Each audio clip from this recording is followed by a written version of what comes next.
புதிய கருவியை கண்டறிந்துள்ளனர். இதை பயன்படுத்தி வெறும் 30 நிமிடங்களில் வலியே இல்லாமல் நம் மூளையில் இந்த சிப்பை செலுத்த முடியும்.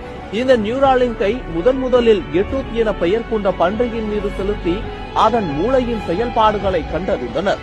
இது அந்நிறுவனத்தின் முதல் வெற்றியாகும். இரண்டாவதாக பேஜர் என பெயர் கொண்ட குரங்கின் மூளையில் இரு பக்கமும் சிப்பை செலுத்தி அந்த குரங்கை கேம் விளையாட வைக்கின்றனர்.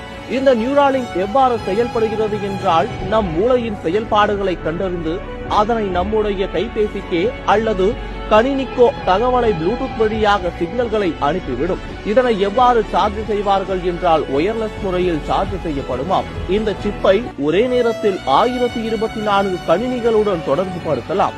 இது AI தொழில்நுட்பம் வாயிலாக செயல்படும் வகையில் வடிவமைக்கப்பட்டுள்ளது. இந்த நியூராலிங்கை பயன்படுத்தி மனிதர்களை அபாரமான அறிவுத்திறன் மற்றும் சக்தி படைத்தவர்களாக மாற்ற முடியும். இந்த நியூராலிங்கை